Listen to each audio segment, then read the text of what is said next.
right, there we go. Yeah, hockey playoffs. Remember what radio station it was that was the first in the market to ever broadcast a hockey game? Yeah, it was this one last year. 1420 NBC Sports Radio, Tri-Cities. That's why we own the Tri-Cities. I'm Marky Billson, your voice of choice for a new generation of Tri-Cities sports fans. The name of the program is Tri-Cities Sports Now. We own the Tri-Cities, folks. And it's because we've got the hardest-hitting opinions and the best guests.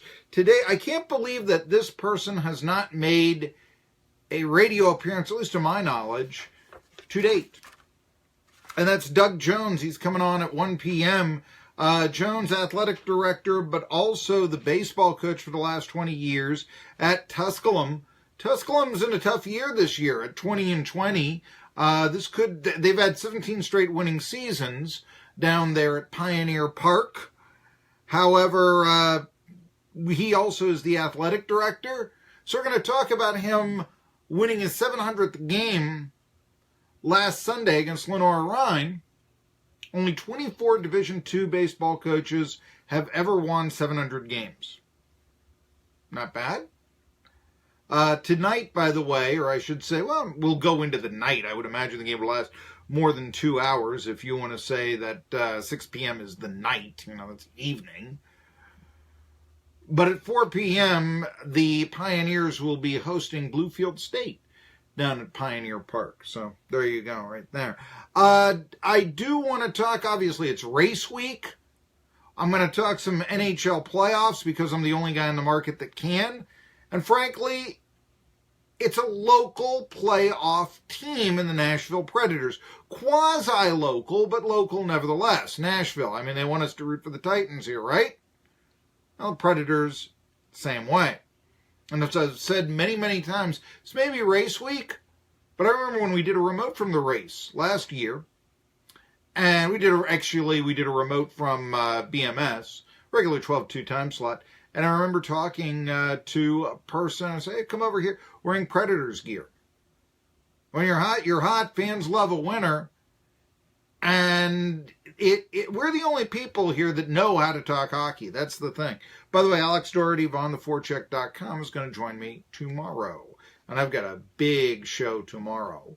In addition to Alex Doherty, our old friend Matt Yoakum, formerly at Channel 5, now he's a national NASCAR pit reporter. He's going to be on the air. And also, what's Richard Sander, the former ETSU athletic director who saved Buccaneers athletics, doing these days? Well, he's golfing with Phil Fulmer. But let's talk to him, get caught up, and also help his Twitter campaign. He wants more followers.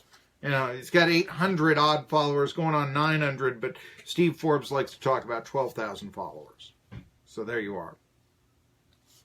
But Marky's monologue is going to begin talking about racing, but maybe a different kind of racing than what you were used to. And also, maybe something about the culture of our times. Because while we're excited about the Food City 500, another kind of race is going to take place the following day, and that's namely the Boston Marathon. Red Sox play their 10:30 game, 10:45 game, that sort of thing. Patriots Day in Boston. Hey, maybe we need a David Crockett Day. Maybe, why don't we have a marathon around here? Usually a marathon, it's run this course throughout a city, to show off how beautiful the city is. Why not have a course that goes through the countryside here? What, too much pollen? Why not have a marathon here? I'm throwing it out there. Anyway, and this is one of the reasons why I say, maybe the Tri-Cities isn't the greatest sports area in the world. So we've got this great NASCAR track, top 5 in the circuit, but, after that, Anyway, that race, that Boston Marathon, is going to have greater repercussions on our society than our little NASCAR race is going to have, and I'm going to tell you why. It's an attempt, the Boston Marathon, to be as politically correct as possible. This day and age, 2018, they've decided to allow transgendered people to run as the sex of their choice. And 3 transgendered women, born male, will be competing on Monday in this year's Boston Marathon. And I always want to be inclusive, don't get me wrong. But it's simply not right for a transgendered female who is still very much, her body influenced by the testosterone she once had, competing against women in the Boston Marathon. That's just not right. You know it. And I don't think the answer is to ban such participants from competing. I think the answer is so drop dead easy that I can't believe they're not doing it. All right, there are 3 transgendered women who are going to be in the race. One of the women, by the way, has spoken out and said, the fact that I could compete as a woman in this race gave me the courage to go, full gender reassignment surgery. Okay, great. But why not have, the fact that maybe that gave you the right to go full sex change does not mean that you should be competing against women. What it does mean is that you should have your own transgendered women category. And there'll be 3 runners in this year's Boston Marathon. How is that not the solution? Please tell me. The field would be smaller. 3, okay, you'd have, here are the male finishers in that, rate. If you've ever seen the marathon results in a paper, the box score is pretty big, it does everybody, the times they have. And I always used to try to look for friends of mine, and all this when I was in Pittsburgh. And I've covered races like this, not necessarily a marathon, but, 10Ks and things like that, Wheeling Intelligence, or okay, there was a writer by the name of Doug Jantz. Maybe we should have him on. But he used to write for the Johnson City Press, sports writer, and he was a runner, and he loved to cover running. And one of the sports writers said, I now see why he likes to cover running so much, because all you really do is wait at the finish line and then talk to the person who just won the race. Which, that's the way you cover it. I remember we actually followed the runners in a pickup truck, or actually I think we led the runners in the pickup truck when we covered the 10K in Wheeling. But anyway, all 3 transgendered women, born male, obviously there's an advantage they have. Why not their own category? Makes no sense for them not to have it. Okay, there's 3, but then, yes, you could have that same sort of empowerment. And you know what else you'd have? You'd have more positive attention from doing something like that. And I'll get to this in a second. By the way, the New York and Chicago marathons will also allow runners to compete under the gender of their choice. You keep going this way, you're just going to destroy women's sports. It's the only way. The question of the transgender athlete has been around for a long time. There was, for instance, a gold medal winner in the 1932 Los Angeles Olympics who, when she died, 100-meter gold medal winner, when she died, it was revealed that she had some male genitalia. You can look it up. So it's been around. Now, that wasn't necessarily a sex change, and it's a whole different, color of fish, the kettle of fish, the way some people are born differently. We're all born different now, aren't we? So I don't want to really cast a lot of scorn on someone there who was recognized as a woman. But we are talking about transgendered here, and that runner from way back when was not, quote-unquote, transgendered. But the question of that athlete, it's been around for years. Martina Navratilova was trained by a transgendered tennis player. But we may be making this more complex than we have to be. Like I said, just have the same category. Okay, transgendered woman, right here. In many ways, you had transgendered male. I could see where a transgendered male running against men, well, geez, they'll never compete there. Okay, here's the other category. The field will be smaller, but if you're talking about empowering athletes, here you go. All right. And so you get 3 names at the end of the box score, the list, and the marathon. It's not a big deal. But what gets me is the story of Mac Beggs. No, he was He's a transgendered male wrestler in Texas who actually won 2 girls' state championships because the state demands a participant must participate in the gender they're born with. That did not have to happen. Again, I can't believe that we're not more understanding right now, because the Texas rule is wrong. I don't understand why Beggs agreed to compete against females in the first place. I mean, what kind of man wrestles women? Andy Kaufman? Come on. We are now a society so out of whack that Kaufman's intergender wrestling championship of years gone by is now considered mainstream. If you're not familiar, Andy Kaufman, famous comedian, played Lotka Gravis on the old TV show Taxi, made a lot of appearances on Saturday Night Live. Okay, he used to do a bit. He was actually in real wrestling circles for a period of time where he would say, I am the intergender wrestling champion, and he would wrestle women. I mean, this was not a big guy here. That was his whole shtick. And he was playing the bad guy heel. Yeah, I'm going to beat women, and all this. And the crowd would boo him, and he'd say, shut up, and all that. That was part of his performance act. And now Mac Beggs is literally doing the same thing in amateur wrestling. Beggs' desire to compete, now don't get me wrong, is understandable. I do understand that. But why? Here's what I don't understand. Why is high school, which was Euless Trinity, you know how much I hate schools, and this is one of the reasons why, because Euless Trinity is gutless. There's the way you have a way out of this. Beggs says, no, I'd rather compete against men. Okay, why don't you give him his wish? Why don't you put him on the male team?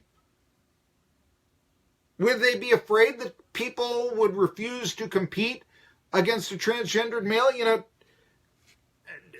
Beggs had a 56-0 record. A lot of it was by forfeits because women were not, or I should say females, I'm not sure, the 18 years old or so let's just say females did not want to wrestle Mac Beggs, and I can't blame them.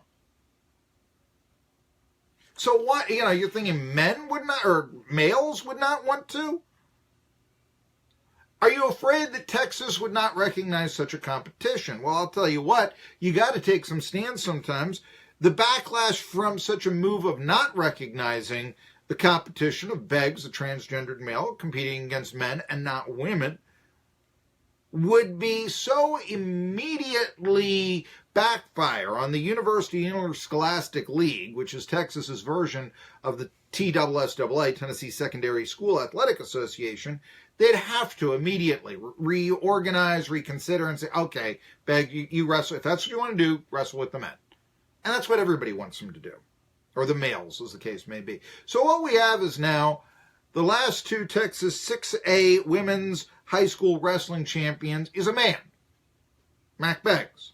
The real winner, and she should be recognized, and she should have her name in the record book, is Chelsea Sanchez, whom Beggs defeated. And that really should be on there. And I've seen the pictures, and I've seen how Sanchez just looks after she is defeated so utterly destroyed. And the pictures, and it's just awful. So it's time for Texas to award her the championship she deserves and earned, instead of pretending that Beggs is a female. And you can give, an alternative, or not even an alternative, you can give a championship, wrestling champion, and take the title away from Beggs, but obviously, Sanchez is the woman here. She's the women's wrestling champion, or should I say female. I don't know if she's 18 or not. I assume when she competed against Beggs as a junior, she was 17. Simply put, what Texas did with their girls' wrestling competition is absolutely disgraceful. But then again, so is the Boston Marathon for not having their own transgendered categories. You know what we should be talking about? We shouldn't be talking about this in the Boston Marathon. This is what the pre-race is. We should be talking about how the first woman who ever competed in the Boston Marathon is actually going to be running that race 50 years later after she was the first woman to win the marathon in 1967. We should be talking about Kristen Laubner. Now, by the way, if you go to boston.com, it's kind of interesting. They've got really inspiring sports stories about various participants in this year's marathon, Boston Marathon, and what has got them to come. Now, some are, contenders to win. I mean, I understand that. But some are like Kristen Lobner. And she's running after having a stroke after the birth of her second daughter. 43 years old. Stroke was 8 years ago. 2 weeks after the birth of her second daughter. 6-month course of blood thinners, artery healed. Told you could resume normal activities, but boy, it wasn't easy. Only 35 and had a stroke. Talks about the love and support of family and friends. And now she's able to do this. 43, running a marathon, you're staying thin. Started running, she said, just 4 years ago. Now she's a marathon runner. Relieve stress, gain strength, just to feel free. And what she's done, she's been getting donations to raise for awareness and find some answers so that spontaneous strokes, which happen to people of all ages, can be prevented. This is what we should be talking about. Her name, again, is Kristen Lobner. That's the sports story I want to hear concerning the Boston Marathon. Not to mention who wins the early Red Sox game. Yeah, I do want to hear that. Boy, Red Sox really whipped the Yankees last night. Chris Sale, man. It's race week next week in Boston, I guess. It's race week this week in Bristol. Different kind of race, as I said. But that one's going to have more cultural significance. And I just can't understand why we are, it's so easy. Have a transgendered category. It's that simple. I think you'll find more people participating that way. Okay. Instead of having 2 winners, we have 4. What's wrong with that? It's more inclusive, isn't it? I don't know. What do you think? I'd love to talk to you about it at 423-743-6124. It's 423-743-6124. I normally don't take calls. I want to make an exception here. If anyone wants to call during the break. Doug Jones is going to join me, the Tusculum baseball coach. Just won his 700th game, going for 701 tonight against this afternoon against Bluefield State down in Greenville. I also have a ton of NASCAR news, including bad news for the Monster Cup. Tri-City Sports Now. GMC. Because